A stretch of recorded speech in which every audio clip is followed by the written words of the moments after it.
ನಾನು ತುಂಬ ಕಪ್ಪಾಗಿದ್ದೆ. ನನ್ನ ಮಲತಾಯಿ ನನ್ನ ತಂದೆಗೆ ಯಾವಾಗಲೂ ಹೇಳುತ್ತಿದ್ದಳು, ಇಷ್ಟು ಕಪ್ಪಗಿರುವ ಇವಳನ್ನು ಯಾರು ಮದುವೆಯಾಗುತ್ತಾರೆ? ಇವಳನ್ನು ಬೇಗ ಮದುವೆ ಮಾಡಿ ಕಳಿಸಿಬಿಡಿ ಎಂದು. ಅವರ ಮಾತುಗಳನ್ನು ಕೇಳಿ ನನ್ನ ಕಣ್ಣೀರನ್ನು ಒರೆಸಿಕೊಳ್ಳುತ್ತಾ ನನ್ನ ಮನಸ್ಸಿನ ನೋವನ್ನು ಹೊರಹಾಕಲು ನಾನು ಕೆಲವೊಂದು ಪುಸ್ತಕಗಳನ್ನು ಓದುತ್ತಿದ್ದೆ. ಅದರಲ್ಲಿ ಪ್ರಮುಖವಾದದ್ದು ಭಗವದ್ಗೀತೆಯು. ನನ್ನ ಬಣ್ಣ ಕಪ್ಪು, ಆದ್ದರಿಂದಲೇ ಎಲ್ಲರೂ ನನ್ನನ್ನು ತುಂಬ ಕೀಳಾಗಿ ನೋಡುತ್ತಿದ್ದರು. ಆದರೆ ನನ್ನ ಮಲತಾಯಿಯ ಮಕ್ಕಳು ತುಂಬ ಸುಂದರವಾಗಿದ್ದರು. ಅವರ ಅಂದದಿಂದಲೇ ಅವರಿಗೆ ದೊಡ್ಡ ದೊಡ್ಡ ಸಂಬಂಧಗಳು ಬಂದು ಅವರ ಮದುವೆಯೂ ನಡೆಯಿತು. ಆದರೆ ನನಗೆ ಬಂದ ಮದುವೆ ಸಂಬಂಧ ನಮ್ಮ ಮನೆಯಲ್ಲಿ ಕೆಲಸ ಮಾಡುವ ಮನೆಯ ಕೆಲಸದವಳ ಮಗನ ಕಡೆಯಿಂದ. ಆ ವ್ಯಕ್ತಿಯ ಜೊತೆ ನನ್ನ ಮದುವೆ ಆಯಿತು. ಇದರಿಂದಾಗಿ ನನ್ನ ಹೃದಯ ತುಂಬ ಭಾರ ಎಂದೆನಿಸತೊಡಗಿತು. ಒಂದು ಹಳೆಯ ಮನೆಗೆ ಹೊಸ ಸೊಸೆಯಾಗಿ ಹೋಗಿ ಅಳುತ್ತಾ ಕುಳಿತುಕೊಂಡೆ. ಆಗ ನನ್ನ ಗಂಡ ನನ್ನ ಹತ್ತಿರ ಬಂದು ನಾನು ಅಳುತ್ತಿದ್ದಾಗ, ನೀನೇಕೆ ನೊಂದುಕೊಳ್ಳುತ್ತೀಯಾ? ನೀನು ತುಂಬ ಸುಂದರವಾಗಿದ್ದೀಯಾ ಎಂದ. ನನ್ನ ಅದೃಷ್ಟದ ಮೇಲೆ ನನಗೆ ಸಂತೋಷವಿಲ್ಲ. ನನ್ನ ಜೀವನವೆಲ್ಲ ಪರೀಕ್ಷೆಗಳಿಂದಲೇ ಕೂಡಿದೆ. ನಾನು ನನ್ನ ತಂದೆಯ ಮೊದಲನೇ ಹೆಂಡತಿಯ ಮಗಳು. ನನ್ನ ತಾಯಿ ಸತ್ತು ಹೋದ ಕೆಲವೇ ತಿಂಗಳಲ್ಲಿ ನನ್ನ ತಂದೆ ಎರಡನೇ ಮದುವೆಯನ್ನು ಮಾಡಿಕೊಂಡರು. ನನಗೆ 3 ಜನ ತಂಗಿಯರು. ಮಲತಾಯಿಯ ಕಡೆಯಿಂದ ಅವರು ತುಂಬ ಸುಂದರವಾಗಿದ್ದರು. ನಾನು ಕಪ್ಪಾಗಿದ್ದೆ. ಅದಕ್ಕೆ ಅವರು ನನ್ನನ್ನು ಇಷ್ಟಪಡುತ್ತಿರಲಿಲ್ಲ. ಆ ಮನೆಯಲ್ಲಿ ನನ್ನನ್ನು ಯಾರೂ ಲೆಕ್ಕಕ್ಕೆ ಇಟ್ಟುಕೊಂಡಿರಲಿಲ್ಲ. ನನ್ನ ಬಣ್ಣವೇ ನನಗೆ ದುರಾದೃಷ್ಟವಾಗಿತ್ತು. ನನ್ನ ಮಲತಾಯಿಗೆ ನನ್ನ ಬಣ್ಣವೇ ಅಸಹ್ಯವೆನಿಸತೊಡಗಿತು. ನನ್ನ ಬಗ್ಗೆ ನನ್ನ ತಂದೆಯ ಹತ್ತಿರ ಇಲ್ಲಸಲ್ಲದನ್ನು ಹೇಳಿ ನನಗೆ ಹೊಡೆಸುತ್ತಿದ್ದಳು. ನನ್ನ ತಂದೆ ನನ್ನ ಬಗ್ಗೆ ಏನಾದರೂ ಒಳ್ಳೆಯದನ್ನು ಹೇಳುತ್ತಿದ್ದರೆ ನನ್ನ ಮಲತಾಯಿ ಜೋರಾಗಿ ಕಿರುಚಾಡಿ ನನ್ನ ತಂದೆಯನ್ನು ಹೆದರಿಸುತ್ತಿದ್ದಳು. ನನ್ನ ತಂಗಿಯರಿಗೆ ಹೊಸ ಬಟ್ಟೆಗಳನ್ನು ತರುತ್ತಿದ್ದರು. ಆದರೆ ನನಗೆ ಮಾತ್ರ ಅವರು ಉಟ್ಟುಬಿಟ್ಟ ಹಳೆಯ ಬಟ್ಟೆಗಳನ್ನು ಕೊಡುತ್ತಿದ್ದರು. ಒಂದು ದಿನ ಎಲ್ಲರಿಗೂ ಅಡುಗೆ ಮನೆಯಲ್ಲಿ ತಿಂಡಿ ಮಾಡುತ್ತಿರುವಾಗ ನನ್ನ ತಂಗಿ ಜೋರಾಗಿ ಕಿರುಚುತ್ತಿದ್ದಳು. ನಾನು ತಕ್ಷಣ ಅಡಿಗೆ ಮಾಡುವುದನ್ನು ಬಿಟ್ಟು ಓಡಿಹೋದೆ. ಏ ಕಪ್ಪು ಮುಖದವಳೆ, ನಾನು ನಿನಗೆ ನನ್ನ ಬಟ್ಟೆಯನ್ನು ಇಸ್ತ್ರಿ ಮಾಡು ಎಂದು ಹೇಳಿದ್ದೆ. ಅಲ್ಲದೆ ನಾನು ಕಾಲೇಜಿಗೆ ಲೇಟ್ ಆಗುತ್ತಿದೆ ಎಂದು ನನ್ನ ಮೇಲೆ ಅರುಚಾಡುತ್ತಿದ್ದಳು. ಆಗ ನಾನು ಐರನ್ ಮಾಡಲು ಹೋದೆ. ಆಗ ನನ್ನ ಮಲತಾಯಿ ಜೋರಾಗಿ ಕೂಗುತ್ತಾ, ನೀನು ಯಾವ ಕೆಲಸವನ್ನಾದರೂ ನೆಟ್ಟಗೆ ಮಾಡುತ್ತೀಯಾ? ಈ ಮನೆಯಲ್ಲಿ ನೀನೇನು ಮಹಾರಾಣಿ ಎಂದುಕೊಂಡಿದ್ದೀಯಾ? ಇಲ್ಲ ಚಿಕ್ಕಮ್ಮ, ನಾನು ತಂಗಿಯರಿಗಾಗಿ ಟಿಫನ್ ಮಾಡುತ್ತಿದ್ದೆ. ಅಷ್ಟರಲ್ಲಿ ತಂಗಿ ಇಸ್ತ್ರಿ ಬಟ್ಟೆ ಬೇಕು ಎಂದು ಕೇಳಿದಳು. ಅದಕ್ಕಾಗಿ ನಾನು ಇಸ್ತ್ರಿ ಮಾಡುತ್ತಿದ್ದೆ. ಮತ್ತಷ್ಟು ಕೋಪದಿಂದ, ನೀನು 1 ಗಂಟೆ ಮೊದಲು ಏಳಬೇಕಲ್ಲವೇ? ಎದ್ದು ಕೆಲಸವನ್ನು ಮಾಡಬೇಕು ಎಂದು ಕೋಪದಿಂದ ಒಳಗೆ ಹೋದರು. ನಾನು ಬಟ್ಟೆಯನ್ನು ಇಸ್ತ್ರಿ ಮಾಡಿ ಕೊಡುವಷ್ಟರಲ್ಲಿ ಮತ್ತೆ ನನ್ನ ಚಿಕ್ಕಮ್ಮ ಜೋರಾಗಿ ಕೂಗಿ, ನಮಗೇನು ಇಂದು ತಿಂಡಿ ಸಿಗುತ್ತದೆಯೋ ಇಲ್ಲವೋ ಎಂದಳು. ಅದಕ್ಕೆ ನಾನು, ಚಿಕ್ಕಮ್ಮ 5 ನಿಮಿಷದಲ್ಲಿ ನಾನು ತಿಂಡಿ ರೆಡಿ ಮಾಡಿಕೊಂಡು ಬರುತ್ತೇನೆ ಎಂದು ಹೇಳಿದೆ. ನೀನು ಯಾವ ಕೆಲಸವನ್ನಾದರೂ ಸರಿಯಾದ ಟೈಮಿಗೆ ಮಾಡುತ್ತೀಯಾ? ಎಲ್ಲವನ್ನೂ ನಿಧಾನವಾಗಿ ಮಾಡುತ್ತೀಯಾ? ನೀನು ಒಬ್ಬ ರಾಜಕುಮಾರಿ ಎಂದುಕೊಂಡಿದ್ದೀಯಾ ಎಂದು ಬೈದರು. ಆಗ ನಾನು ಅಡಿಗೆ ಮನೆಗೆ ಹೋಗಿ ಕಣ್ಣನ್ನು ಒರೆಸಿಕೊಂಡು ಅಡಿಗೆ ಮಾಡಲು ಶುರು ಮಾಡಿದೆ. ಮನೆಯ ಎಲ್ಲ ಕೆಲಸಗಳು ನನ್ನ ಹೆಗಲ ಮೇಲೆ ಬಿದ್ದಿದ್ದವು. ಎಲ್ಲ ಕೆಲಸ ಮಾಡಿದರೂ ನನಗೆ ಆ ಮನೆಯಲ್ಲಿ ಒಂದು ದಿನವೂ ಒಂದು ಕ್ಷಣವೂ ಕೂಡ ಯಾರ ಕಡೆಯಿಂದಲೂ ಅವಮಾನ, ದೂಷಿಸುವುದನ್ನು ಬಿಟ್ಟರೆ ಪ್ರೀತಿ ಎಂದಿಗೂ ಸಿಗಲಿಲ್ಲ. ನಾನು ರೂಮಿನಲ್ಲಿ ಕುಳಿತುಕೊಂಡು ಅಳುತ್ತಿದ್ದೆ. ನನಗೆ ನನ್ನ ತಾಯಿಯ ಪ್ರೀತಿ ಕೂಡ ಸಿಗಲಿಲ್ಲ. ಏಕೆಂದರೆ ನನ್ನ ತಾಯಿ ನಾನು ಚಿಕ್ಕವಳಿರುವಾಗಲೇ ತೀರಿ ಹೋಗಿದ್ದಳು. ಆಗ ನಾನು ದೇವರನ್ನು ಬೇಡಿಕೊಳ್ಳುತ್ತಿದ್ದೆ, ಅಮ್ಮನ ಜೊತೆ ನನ್ನನ್ನು ಕರೆದುಕೊಂಡು ಹೋಗಿದ್ದರೆ ಚೆನ್ನಾಗಿರುತ್ತಿತ್ತು. ಈ ಕಷ್ಟಗಳೆಲ್ಲ ನನಗೆ ಇರುತ್ತಿರಲಿಲ್ಲ ಎಂದು. ನನ್ನ ತಂದೆ ಕೂಡ ನನ್ನನ್ನು ಒಂದು ದಿನವೂ ಪ್ರೀತಿಯಿಂದ ನೋಡುತ್ತಿರಲಿಲ್ಲ. ಯಾವಾಗಲೂ ಅವರು ಕೂಡ ದ್ವೇಷಿಸುತ್ತಿದ್ದರು. ಇದರಿಂದಾಗಿ ನನ್ನ ಹೃದಯ ಒಡೆದು ಚೂರು ಚೂರಾಯಿತು. ತಂಗಿಯರು ದ್ವೇಷಿಸುತ್ತಿದ್ದರೂ ನಾನು ಸಹಿಸಿಕೊಳ್ಳುತ್ತಿದ್ದೆ. ಆದರೆ ನನ್ನ ಹೆತ್ತ ತಂದೆ ಕೂಡ ನನ್ನನ್ನು ದ್ವೇಷಿಸುವುದನ್ನು ನನ್ನಿಂದ ಸಹಿಸಲಾಗಲಿಲ್ಲ. ನನ್ನ ತಂದೆ ತಮ್ಮ ಪ್ರೀತಿಯನ್ನು ತಂಗಿಯರಿಗಾಗಿ ಮಾತ್ರ ನೀಡುತ್ತಿದ್ದರು. ಆಗ ನನ್ನ ತಂಗಿಯರು, ನೀನು ಕಪ್ಪಾಗಿರುವುದಕ್ಕೆ ಅಪ್ಪ ನಿನ್ನನ್ನು ಪ್ರೀತಿಸುವುದಿಲ್ಲ ಎಂದು ಹೇಳುತ್ತಿದ್ದರು. ಈ ಒಂದು ವಿಷಯ ನನ್ನ ಮನಸ್ಸನ್ನು ತುಂಬ ಗಾಯ ಮಾಡಿತ್ತು. ನನ್ನ ಮಲತಾಯಿ ನನ್ನ ತಂಗಿಯರನ್ನು ಫಂಕ್ಷನ್ಗೆ ಕರೆದುಕೊಂಡು ಹೋಗುತ್ತಿದ್ದರು. ನನ್ನನ್ನು ಕರೆದುಕೊಂಡು ಹೋಗುತ್ತಾರೆ ಏನೋ ಎಂದು ಆಸೆಯಿಂದ ನಾನು ಕಾಯುತ್ತಿದ್ದೆ. ಆದರೆ ನನ್ನನ್ನು ಮನೆಯಲ್ಲಿ ಒಂಟಿಯಾಗಿ ಬಿಟ್ಟು ಹೋಗುತ್ತಿದ್ದರು. ನನ್ನ ತಂಗಿಯರನ್ನು ನೋಡಲು ದೊಡ್ಡ ದೊಡ್ಡ ಸಂಬಂಧಗಳು ಬಂದವು. ಇದರಿಂದಾಗಿ ಅವರು ತುಂಬ ಗರ್ವ ಪಡುತ್ತಿದ್ದರು. ನನ್ನ ಸ್ವಂತ ತಾಯಿಯ ಆಭರಣಗಳ ಮೇಲೆ ಕೇವಲ ನನಗೆ ಮಾತ್ರ ಹಕ್ಕಿರುತ್ತದೆ. ಆದರೆ ನನ್ನ ಮಲತಾಯಿ ಆ ಆಭರಣಗಳನ್ನೆಲ್ಲ ತನ್ನ ತಂಗಿಯರಿಗೆ ಕೊಟ್ಟು ವಿಜೃಂಭಣೆಯಿಂದ ಮದುವೆ ಮಾಡಿದರು. ಆದರೆ ನನ್ನ ಮದುವೆಗೆ ಮಾತ್ರ ಯಾರೂ ಕೂಡ ಆಸಕ್ತಿ ವಹಿಸದೆ ಪ್ರೀತಿಯಿಂದ ಮಾಡಲಿಲ್ಲ. ನನ್ನನ್ನು ಮನೆಯಿಂದ ಹೊರಗೆ ಹಾಕಿದರೆ ಸಾಕು ಎನ್ನುವಂತೆ ಕಾಯುತ್ತಿದ್ದರು. ನನ್ನ ಮದುವೆಗೆ ಮಾತ್ರ ಯಾರೂ ಕೂಡ ಆಸಕ್ತಿ ಹಾಗೂ ಪ್ರೀತಿ ವಹಿಸಲಿಲ್ಲ. ನನ್ನ ತಂದೆ ಕೂಡ ಈ ವಿಷಯದಲ್ಲಿ ನಿಶ್ಶಬ್ದವಾಗಿ ಬಿಟ್ಟರು. ಯಾರು ಕೂಡ ನನ್ನ ಆಸೆ ಹಾಗೂ ಇಚ್ಛೆಯ ಬಗ್ಗೆ ಅರಿತುಕೊಳ್ಳಲಿಲ್ಲ. ನನ್ನನ್ನು ಕಳಿಸುವಾಗ ಕೂಡ ನನಗೆ ತಂದೆಯ ಆಶೀರ್ವಾದ ಸಿಗಲಿಲ್ಲ. ಒಂದು ದಿನ ನನ್ನ ಮಲತಾಯಿ ಕೋಪದಿಂದ ಹೇಳಿದಳು, ಈ ದರಿದ್ರವಾದ ಮುಖದವಳನ್ನು ಮೊದಲು ನಮ್ಮ ಮನೆಯಿಂದ ತೊಲಗಿಸಿ. ಇವಳಿಗೆ ಏನು ಒಳ್ಳೆಯ ಸಂಬಂಧಗಳು ಬರುವುದಿಲ್ಲ. ಯಾವ ಸಂಬಂಧ ಬರುತ್ತದೆಯೋ ಅವರಿಗೆ ಮದುವೆ ಮಾಡಿ ಕೊಟ್ಟು ಕಳುಹಿಸಿ ಎಂದು ನನ್ನ ತಂದೆಯ ಕಿವಿ ಚುಚ್ಚಿದಳು. ಒಳ್ಳೆಯ ಸಂಬಂಧ ಬಂದರೆ ಜಾಸ್ತಿ ವರದಕ್ಷಿಣೆ ನಾವೇ ಕೊಟ್ಟು ಮದುವೆ ಮಾಡಬೇಕು. ಇವಳಿಗೆ ಅದೇ ಒಂದು ಬಡ ಕುಟುಂಬ ಬಂದರೆ ಈ ಕಪ್ಪಾಗಿರುವ ಹುಡುಗಿಯನ್ನು ಅವರೇ ಮದುವೆ ಮಾಡಿಕೊಂಡು ಹೋಗುತ್ತಾರೆ. ಅದೇ ರೀತಿ ಬಡ ಕುಟುಂಬವಾದರೆ ವರದಕ್ಷಿಣೆಯನ್ನು ಕೊಡುವ ಅವಶ್ಯಕತೆ ಇಲ್ಲ. ಇವಳು ಇಲ್ಲಿದ್ದು ನಮಗೆ ಮಾಡುವುದಾದರೂ ಏನಿದೆ? ಇವಳನ್ನು ಇಲ್ಲಿಯೇ ಇಟ್ಟುಕೊಂಡರೆ ಮಲತಾಯಿ ತನ್ನ ಮಕ್ಕಳಿಗೆ ಮಾತ್ರ ಮದುವೆ ಮಾಡಿದಳು, ಮಲಮಗಳಿಗೆ ಮದುವೆಯನ್ನು ಮಾಡಲಿಲ್ಲ ಎಂದು ಎಲ್ಲರೂ ನನ್ನನ್ನು ಬೈಯುತ್ತಾರೆ. ಆ ಕೆಟ್ಟ ಹೆಸರನ್ನು ನಾನು ತೆಗೆದುಕೊಳ್ಳಲು ಇಷ್ಟಪಡುವುದಿಲ್ಲ ಎಂದು ಹೇಳಿದಳು. ನನ್ನ ಮಲತಾಯಿ ಇಷ್ಟೆಲ್ಲ ಮಾತನಾಡುತ್ತಿದ್ದರೂ ನನ್ನ ತಂದೆ ಒಂದು ಮಾತನಾಡದೆ ನಿಶ್ಶಬ್ದವಾಗಿದ್ದರು. ನಾನು ಇವರಿಗೆ ಇಷ್ಟೊಂದು ಭಾರವಾಗಿದ್ದೇನಾ? ನಾನು ಹುಟ್ಟಿದಾಗಿನಿಂದ ಇಲ್ಲಿಯವರೆಗೂ ಅವರಿಗೆ ಒಂದು ಬಟ್ಟೆಯನ್ನು ಕೇಳಲಿಲ್ಲ, ಒಂದು ತಿಂಡಿಯನ್ನು ಕೇಳಲಿಲ್ಲ. ಅವರಿಗೆ ಯಾವ ವಿಷಯದಲ್ಲೂ ಕೂಡ ನಾನು ತೊಂದರೆ ಕೊಟ್ಟಿಲ್ಲ. ಆದರೂ ಕೂಡ ನಾನು ಅವರಿಗೆ ಯಾವ ವಿಧದಲ್ಲಿ ಭಾರವಾಗಿದ್ದೇನೆ ಎನ್ನುವುದು ನನಗೆ ಅರ್ಥವಾಗುತ್ತಿಲ್ಲ. ನನ್ನ ತಂಗಿಯರ ಥರ ನನಗೂ ಕೂಡ ಒಳ್ಳೆಯ ಸಂಬಂಧ ಬರುತ್ತದೆ ಎಂದು ನಾನು ಕನಸನ್ನು ಕಾಣುತ್ತಿದ್ದೆ. ಆದರೆ ನನ್ನ ಕನಸು ನೆರವೇರುವುದಿಲ್ಲ ಎಂದು ನನಗೆ ಅರ್ಥವಾಯಿತು. ಈ ಎಲ್ಲ ದುಃಖಗಳಿಂದ ಹೊರಬರಲು ನಾನು ಭಗವದ್ಗೀತೆ ಅಂತಹ ಪವಿತ್ರವಾದ ಗ್ರಂಥವನ್ನು ಓದತೊಡಗಿದೆ. ಬಹುಶಃ ಆ ದೇವರಿಗಾದರೂ ನನ್ನ ಕಷ್ಟಗಳನ್ನು ಕೇಳಿದರೆ ಏನಾದರೂ ಪರಿಹಾರ ನೀಡುತ್ತಾನೇನೋ ಎಂದು. ನನ್ನ ಮದುವೆಯನ್ನು ನನ್ನ ಒಪ್ಪಿಗೆಯನ್ನು ಕೇಳದೆ ನಮ್ಮ ಮನೆಯ ಕೆಲಸದವಳ ಮಗನ ಜೊತೆ ನಿಶ್ಚಯ ಮಾಡಿದರು. ಆದರೆ ಅದು ನನಗೆ ಇಷ್ಟವಿರಲಿಲ್ಲ.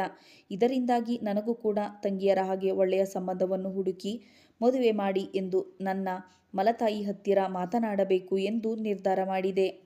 ಆದರೆ ಈ ವಿಷಯವನ್ನು ಮಾತನಾಡುವುದಕ್ಕೆ ನನಗೆ ಭಯವಾಯಿತು. ನಿಜವಾಗಲೂ ನಾನು ಆ ರೀತಿ ಮಾತನಾಡಿದರೆ ಮುಂದಿನ ಪರಿಸ್ಥಿತಿ ಹೇಗಿರುತ್ತದೆ ಎಂದು ಆಲೋಚಿಸಿದೆ.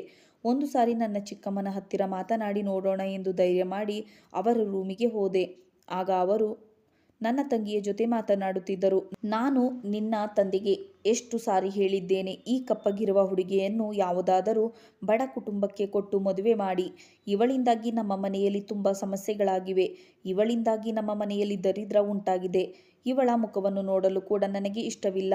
ಅವಳು ಈ ಮನೆಯಿಂದ ಹೊರಗೆ ಹೋಗುವವರೆಗೂ ನಮಗೆ ದರಿದ್ರ ತಪ್ಪಿದ್ದಲ್ಲ. ಅವರ ಮಾತನ್ನು ಕೇಳುತ್ತಲೇ ನಾನು ರೂಮಿನಿಂದ ಹೊರಗೆ ಅಳುತ್ತಾ ಬಂದೆ.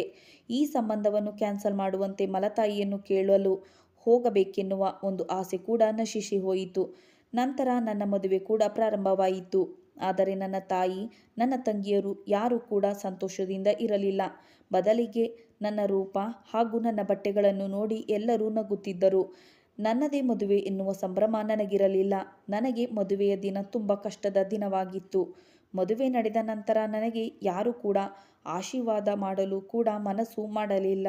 ಆಗ ನಾನು ಯೋಚಿಸುತ್ತಿದ್ದೆ, ಸ್ವಂತ ತಾಯಿ ಇದ್ದಿದ್ದರೆ ತನ್ನ ಮಗಳ ಜೀವನವನ್ನು ಈ ರೀತಿ ಹಾಳು ಮಾಡಲು ಬಯಸುತ್ತಿದ್ದಳ? ನಾನು ಇಷ್ಟು ನತದೃಷ್ಟವಂತೆ ಎಂದು ತುಂಬ ಅಳುತ್ತಿದ್ದೆ. ನಂತರ ನಾನು ನನ್ನ ಅತ್ತೆಯ ಮನೆಗೆ ಸೇರಿದೆ. ನೀನೇಕೆ ನೊಂದುಕೊಳ್ಳುತ್ತೀಯಾ?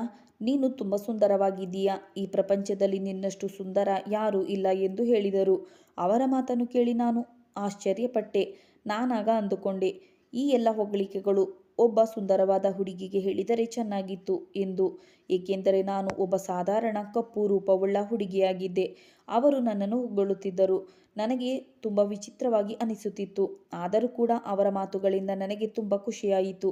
ಇಲ್ಲಿಯವರೆಗೂ ನಾನು ಹುಟ್ಟಿದಾಗಿನಿಂದ ಎಲ್ಲರೂ ನನ್ನನ್ನು ದ್ವೇಷಿಸುತ್ತಾ ಅವಮಾನದ ಮಾತುಗಳನ್ನು ಆಡುತ್ತಿದ್ದರು. ಆದರೆ ಮೊದಲ ಸಾರಿ ನನ್ನನ್ನು ಒಬ್ಬರು ಇಷ್ಟಪಟ್ಟು ಈ ರೀತಿ ಹೊಗಳುತ್ತಿದ್ದುದನ್ನು ನೋಡಿ ನನಗೆ ಪಾಸಿಟಿವ್ ಎನರ್ಜಿ ಬಂದ ಹಾಗೆ ಆಯಿತು. ಆಗ ನನ್ನ ಗಂಡ ತನ್ನ ಕೈಯಿಂದ ಕಣ್ಣೀರನ್ನು ಒರೆಸಿದರು. ಇನ್ನು ಮುಂದೆ ನಿನ್ನ ಕಣ್ಣಲ್ಲಿ ಒಂದು ದಿನವೂ ಕಣ್ಣೀರು ಬಾರದಂತೆ ನೋಡಿಕೊಳ್ಳುತ್ತೇನೆ ಎಂದು ಹೇಳಿದರು. ನಿನ್ನ ಹಿಂದಿನ ಜೀವನ ಅದು ಹಳೆಯ ಅಧ್ಯಾಯ, ಇದು ನಿನ್ನ ಹೊಸ ಅಧ್ಯಾಯ. ಇನ್ನು ಮುಂದೆ ನೀನು ತುಂಬ ಸಂತೋಷದಿಂದ ಇರಬೇಕು ಎಂದು ಹೇಳಿದರು. ನನ್ನ ಗಂಡನ ಮಾತುಗಳಿಂದ ನನಗೆ ಸ್ವಲ್ಪ ಧೈರ್ಯ ಬಂದಿತು. ಮುಂದೆ ನನ್ನ ಜೀವನ ತುಂಬ ಸುಖವಾಗಿರುತ್ತದೆ ಎಂದು ಆಸೆ ಮೂಡಿತು. ಆದರೆ ಒಂದು ಕಡೆ ನೋವು ಕೂಡ ಆಗುತ್ತಿತ್ತು. ಏಕೆಂದರೆ ನಾನು ನನ್ನ ಅತ್ತೆಯ ಮನೆಗೆ ಬಂದಾಗ ಆ ಮನೆಯನ್ನು ನೋಡಿ ನನ್ನ ಮುಂದಿನ ಜೀವನ ತುಂಬ ಕಷ್ಟದಾಯಕವಾಗಿರುತ್ತದೆ ಏನೋ ಎಂದುಕೊಂಡಿದ್ದೆ. ಆದರೆ ನನ್ನ ಗಂಡ ಆಡುತ್ತಿದ್ದ ಮಾತುಗಳಿಂದ ನನಗೆ ತುಂಬ ಧೈರ್ಯ ಬಂದಿತು. ಮನೆ ಎಷ್ಟೇ ಹಳೆಯದಾದರೂ ಜೀವನ ಮಾಡುವುದು ನನ್ನ ಗಂಡನ ಜೊತೆ. ಅವರು ನನಗೆ ಧೈರ್ಯ ಹೇಳಿ ಸಂತೋಷವನ್ನುಂಟು ಮಾಡುತ್ತಿದ್ದರು. ಅದಷ್ಟು ಸಾಕು ಎಂದು ನನಗನಿಸಿತು. ಯಾರಿಂದಲೂ ಅವಮಾನ ಇಲ್ಲಿ ನನಗೆ ಆಗುತ್ತಿರಲಿಲ್ಲ. ನನ್ನ ಗಂಡ ನನಗೆ ತುಂಬ ಮರ್ಯಾದೆ ಕೊಡುತ್ತಿದ್ದರು. ಅಲ್ಲಿ ನಾನು ಎಲ್ಲರ ಹಿಡಿತದಲ್ಲಿ ಇದ್ದೆ. ಆದರೆ ಇಲ್ಲಿ ತುಂಬ ಆತ್ಮವಿಶ್ವಾಸದಿಂದ ಬದುಕಬಹುದು ಎಂದುಕೊಂಡೆ.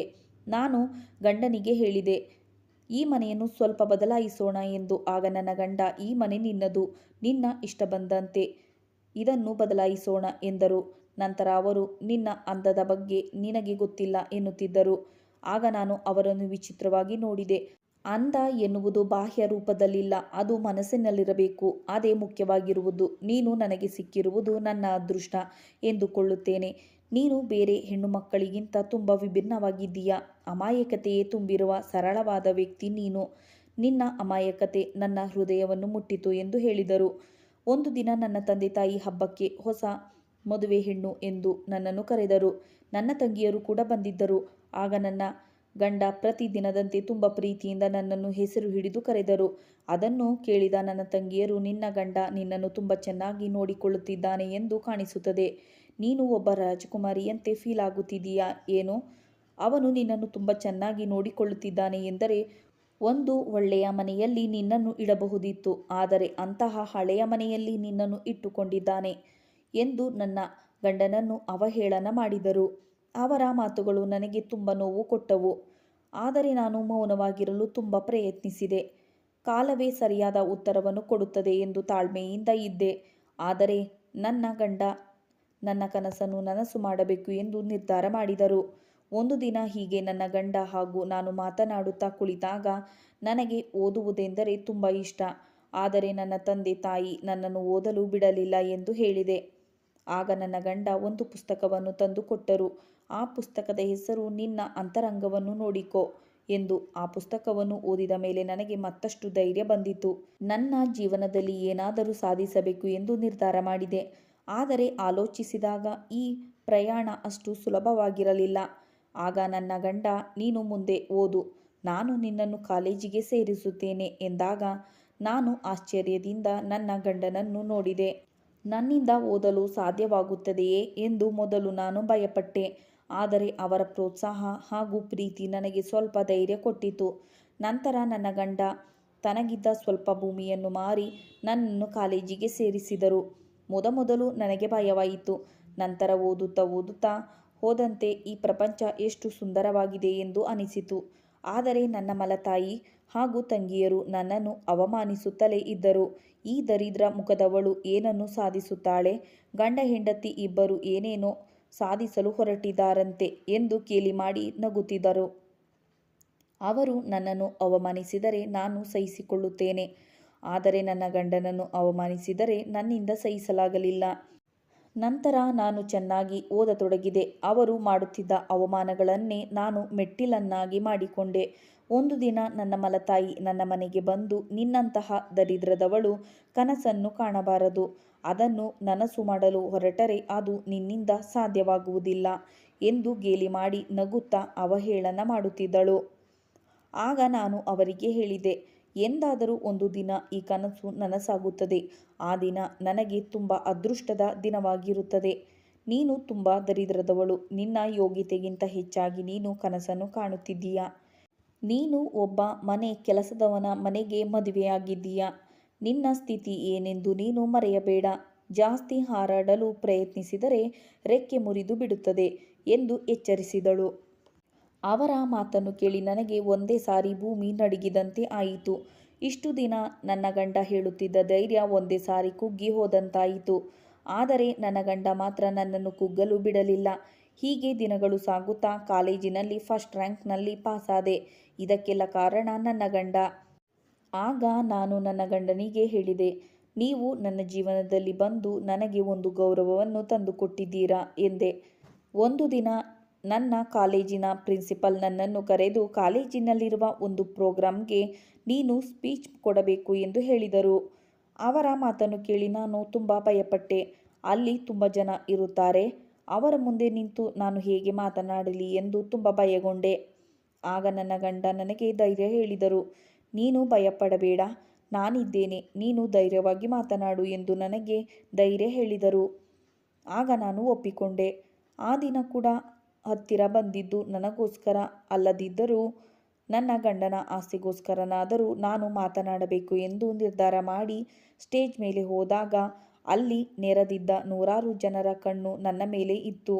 ನಾನು ಮಾತನಾಡಲು ಪ್ರಾರಂಭಿಸಿದಾಗ ನನ್ನ ಧ್ವನಿ ಸ್ವಲ್ಪ ಕಂಪಿಸಿತು. ಆಗ ನನ್ನ ಗಂಡನ ಮಾತುಗಳು ನನಗೆ ನೆನಪಿಗೆ ಬಂದವು. ಆಗ ನಾನು ಧೈರ್ಯವಾಗಿ ಮಾತನಾಡಿದೆ. ನಾನು ಮಾತನಾಡಿದ ಒಂದೊಂದು ಮಾತುಗಳು ನನ್ನ ಹೃದಯದಿಂದ ಬಂದಿದ್ದವು. ನಂತರ ನನ್ನ ಮಾತಿಗೆ ಎಲ್ಲರೂ ಚಪ್ಪಾಳೆಯಿಂದ ನನ್ನನ್ನು ಅಭಿನಂದಿಸಿದರು. ಆಗ ಆ ಚಪ್ಪಾಳೆಯ ಸದ್ದನ್ನು ಕೇಳಿ ನನ್ನನ್ನು ಕೂಡ ಜನ ಇಷ್ಟಪಡುತ್ತಾರೆ, ನನ್ನ ಮಾತುಗಳನ್ನು ಇಷ್ಟಪಡುತ್ತಾರೆ ಎಂದು ನನಗೆ ತುಂಬ ಸಂತೋಷವಾಯಿತು. ನಂತರ ನನ್ನ ಮಾತುಗಳನ್ನು ಕೇಳಿ ಎಲ್ಲರೂ ನನಗೆ ಸನ್ಮಾನವನ್ನು ಮಾಡಿದರು. ಮೊದಲು ನನ್ನನ್ನು ಜನಗಳು ನನ್ನ ಬಣ್ಣದಿಂದಲೇ, ನನ್ನ ರೂಪದಿಂದಲೇ ಅವಮಾನಿಸುತ್ತಿದ್ದರು. ಆದರೆ ಅದೆಲ್ಲ ಈಗ ಬದಲಾಗಿ ಹೋಗಿತ್ತು. ಆಗ ನಾನು ನನ್ನ ಸನ್ಮಾನವನ್ನೆಲ್ಲ ನನ್ನ ಗಂಡನ ಪಾದಗಳಿಗೆ ಅರ್ಪಿಸಿದೆ. ಇದೆಲ್ಲವೂ ನಿಮ್ಮಿಂದಲೇ ಸಾಧ್ಯವಾಗಿದ್ದು. ನೀವು ನನಗೆ ಧೈರ್ಯ ಹೇಳದಿದ್ದರೆ ನಾನು ಇಷ್ಟೊಂದೆಲ್ಲ ಸಾಧಿಸಲು ಆಗುತ್ತಿರಲಿಲ್ಲ ಎಂದು ಅಳತೊಡಗಿದೆ. ಆಗ ನನ್ನ ಗಂಡ ಕಣ್ಣೀರನ್ನು ಒರೆಸಿ, ಇದು ನಿನ್ನ ಕಷ್ಟದ ಪ್ರತಿಫಲ, ಇದನ್ನು ನಿನ್ನ ಮೊದಲನೆಯ ಮೆಟ್ಟಿಲು, ಇನ್ನು ಮುಂದೆ ಸಾಧಿಸುವುದು ಬಹಳಷ್ಟಿದೆ. ಒಂದು ಕಾಲದಲ್ಲಿ ನನ್ನ ರೂಪ ಹಾಗೂ ಬಣ್ಣವನ್ನು ನೋಡಿ ಅವಮಾನಿಸುತ್ತಿದ್ದ ಜನ ಈಗ ನನ್ನನ್ನು ಹೊಗಳಲು ಶುರು ಮಾಡಿದ್ದಾರೆ. ನನ್ನ ಗಂಡ ಹೇಳಿದ್ದರು, ಬೇರೆಯವರು ನಿನ್ನನ್ನು ತಡೆಯಲು ಪ್ರಯತ್ನಿಸುತ್ತಾರೆ, ನಿನ್ನನ್ನು ಮುಂದುವರಿಯಲು ಬಿಡುವುದಿಲ್ಲ. ಆದರೆ ನೀನು ಅವರ ಮಾತಿಗೆಲ್ಲ ತಲೆ ಕೆಡಿಸಿಕೊಳ್ಳಬೇಡ ಎಂದು ಧೈರ್ಯ ಹೇಳಿದರು. ನಂತರ ಅವಳು ಹಗಲು ರಾತ್ರಿ ಎನ್ನದೆ ಕಷ್ಟಪಟ್ಟು ಓದಿ ಗೌರ್ಮೆಂಟ್ ಟೀಚರ್ ಆದಳು. ಈ ವಿಷಯವನ್ನು ತಿಳಿದ ನಂತರ ತನ್ನ ಮಲತಾಯಿ ಹಾಗೂ ತಂಗಿಯರು ಮತ್ತು ತನ್ನ ತಂದೆ ನಿಶ್ಶಬ್ದವಾಗಿ ಕಂಗಾಲಾಗಿ ಕುಳಿತುಕೊಂಡರು. ಈಗ ಅವರಿಗೆ ಅರ್ಥವಾಗಿರುತ್ತದೆ, ಜೀವನದಲ್ಲಿ ಕೇವಲ ಬಣ್ಣ ಹಾಗೂ ಹಣವೇ ಮುಖ್ಯವಲ್ಲ, ಎಲ್ಲಿ ಕಷ್ಟ ಇರುತ್ತದೆಯೋ ಅಲ್ಲಿ ಜಯ ಸಿಕ್ಕೇ ಸಿಗುತ್ತದೆ ಎಂದು ಅವರಿಗೆ ಅರ್ಥವಾಗಿರುತ್ತದೆ. ಅಂದು ಮೊದಲ ದಿನ ಪಾಠ ಮಾಡತೊಡಗಿದಳು. ಹೇಗಾದರೂ ಮಾಡಿ ಕಷ್ಟಪಟ್ಟು ಮಕ್ಕಳಿಗೆ ಒಳ್ಳೆಯ ಭವಿಷ್ಯವನ್ನು ರೂಪಿಸಬೇಕು ಎಂದು ಪಣತೊಟ್ಟಳು. ನಂತರ ಗಂಡ ಹೆಂಡತಿ ಇಬ್ಬರು ಸೇರಿ ಮನೆಯನ್ನು ಕಟ್ಟಿದರು. ನಂತರ ನಾನು ನನ್ನ ಗಂಡನಿಗೆ ಒಂದು ಅಂಗಡಿಯನ್ನು ಮಾಡಿಕೊಟ್ಟೆ. ಅದು ಕೂಡ ಈಗ ತುಂಬ ಚೆನ್ನಾಗಿ ನಡೆಯುತ್ತಿದೆ. ನಾವು ಕೂಡ ಈಗ ಎಲ್ಲರಂತೆ ತುಂಬ ಆರ್ಥಿಕವಾಗಿ ಭದ್ರವಾಗಿದ್ದೆವು. ಈ ಸುಖದ ದಿನಗಳಿಗೆ ಕಾರಣ ನಾನು ಓದುತ್ತಿದ್ದ ಭಗವದ್ಗೀತೆ ಪುಸ್ತಕ. ಆ ದೇವರು ನನ್ನ ಕಷ್ಟಗಳನ್ನು ನೋಡಲಾಗದೆ ನನ್ನ ಗಂಡನ ಜೊತೆ ನನ್ನ ಮದುವೆಯನ್ನು ಮಾಡಿಸಿ ನನ್ನ ಭವಿಷ್ಯವನ್ನು ಉಜ್ವಲವಾಗುವಂತೆ ಮಾಡಿದ್ದಾನೆ. ಆ ದೇವರಿಗೆ ನನ್ನ ಕೃತಜ್ಞತೆಗಳನ್ನು ಸಲ್ಲಿಸುತ್ತೇನೆ ಹಾಗೂ ನನ್ನ ಗಂಡನಿಗೂ ಕೂಡ. ಸ್ನೇಹಿತರೆ, ಈ ಕತೆ ನಿಮಗೆ ಇಷ್ಟವಾಗಿದ್ದಲ್ಲಿ ಪ್ಲೀಸ್ ಲೈಕ್ ಮಾಡಿ ಹಾಗೂ ಚಾನಲನ್ನು ಸಬ್ಸ್ಕ್ರೈಬ್ ಮಾಡಿಕೊಳ್ಳಿ. ಮತ್ತೆ ಮುಂದಿನ ಕಥೆಯೊಂದಿಗೆ ಭೇಟಿಯಾಗೋಣ. ಕಥೆಯನ್ನು ಕೇಳಿದ್ದಕ್ಕಾಗಿ ಧನ್ಯವಾದಗಳು.